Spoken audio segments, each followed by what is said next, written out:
We're reading The One and Only Ivan, and we are on page 202 if you want to read along. Showing Julia. It's time to show my work.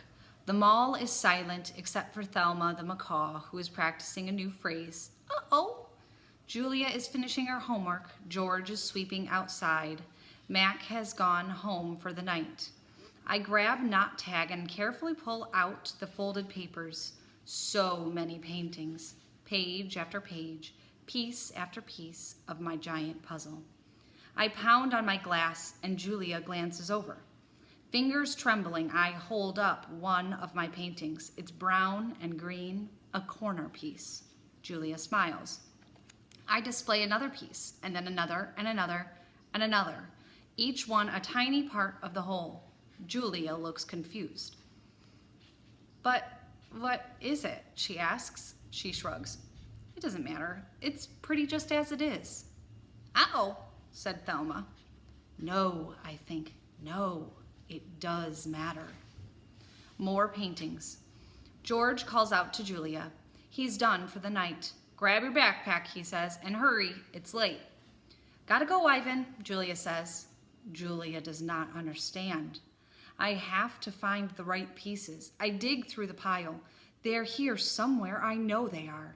I find one, another. I try to hold 4 of them up against the glass. Bob, I say, help me, hurry. Bob grabs paintings with his teeth and drags them to me. One by one, I shove pictures through the window crack. They crumple and they tear. There are too many pieces. My puzzle is too big. Careful, Ivan, Julia says. Those might be worth millions someday. You never know. She arranges the paintings into a neat stack. I suppose Mac is going to want to sell these at the gift shop. She still doesn't understand. I shove more out the hole and more, all of them, one after another. So Ivan's been painting, has he? George says as he puts on his coat. A lot, Julia says with a laugh. A whole lot. You're not taking all those home with you, are you? George asks. I mean, no offense to Ivan, but they're just blobs. Julia thumbs through the towering stacks of paintings. They might not be blobs to Ivan. Let's leave those by the office, George suggests. Mac will want to try selling them, although why anyone would pay $40 for a finger painting a 2-year-old could do, I don't know. I like Ivan's work, Julia says. He puts his feelings into them. He puts his hair into them, George says. Julia waves goodbye. Night, Ivan. Night, Bob. I press my nose against the glass and I watch her walk away. All my work, all my planning, wasted. I look at Ruby, sleeping soundly, and suddenly I know she'll never leave that big top mall. She'll be here forever, just like Stella. I cannot let Ruby be another one and only. Chest beating. Often, when visitors come to see me, they beat their hands against their puny chests, pretending to be me. They pound away, soundless as the wet wings of a new butterfly. The chest beating of a mad gorilla is not something you ever want to hear, not even if you're wearing earplugs, not even if you're 3 miles away wearing earplugs. A real chest beating sends the whole jungle running, as if the sky has broken open, as if men with guns are near. Angry. Thump. The sound, my sound, echoes through the mall. George and Julia spin around. Julia drops her backpack. George drops his keys. The pile of pictures goes flying. Thump, thump, thump. I bounce off the walls. I screech and I bellow. I beat and beat and beat my chest. Bob hides under knot tag, his paws over his ears. I am angry at last. I have someone to protect. Puzzle pieces. After a long while, I grow quiet. I sit. It's hard work being angry. Julia looks at me with wide, disbelieving eyes. I am panting. I'm a little out of shape. What the heck was that? George demands. Something's really wrong, Julia says. I have never seen Ivan act this way. He seems to be calming down, thank goodness, George says. Julia shakes her head. He's still upset, Dad. Look at his eyes.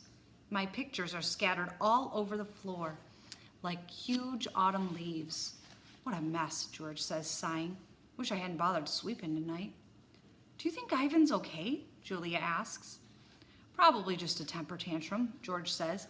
He reaches under a chair to retrieve a brown and red picture. Can't say I blame the guy stuck in that tiny cage all these years. Julia starts to answer, but then she freezes. She cocks her head. She stares at her feet, where my pictures lie in disarray. Dad, she whispers, come see this. I'm sure he's another remembrant, George says. Let's pick these up and get going, Jules. I'm exhausted. Dad, she says again, seriously, look at this. George follows her gaze. I see blobs, many, many blobs, along with the occasional swirl. Please, can we go home now? That's an H, Dad. Julia kneels down, straightening one picture and then another. That's an H. And here, she grabs more pictures. She put this one here. And I don't know, put maybe that one there. You have an E. George rubs his eyes and I hold my breath. Julia is running now. She's picking up one picture, setting down another. It's like a puzzle, Dad. This is something. It's a word, maybe words, and a picture of something, a giant picture. Jules, George says, this is crazy. But he's looking at the floor too, wandering from picture to picture and scratching his head. H, Julia says, E, O. O? Julia chews her lower lip. H-E-O. And that looks a lot like an I. H-E-O-I? George writes in the air with his finger. I-E-O-H? Not the letter, an actual I. There's a foot. Or maybe a tree. And a trunk? Dad, I think it's a trunk. Julia runs to my window. Ivan, she whispers, what did you make? I stare back and I cross my arms. This is taking much longer than I thought it would. Humans. Sometimes they make chimps look smart. That's where we're going to pause. I wonder if Julia will solve the puzzle with her father. What do you think?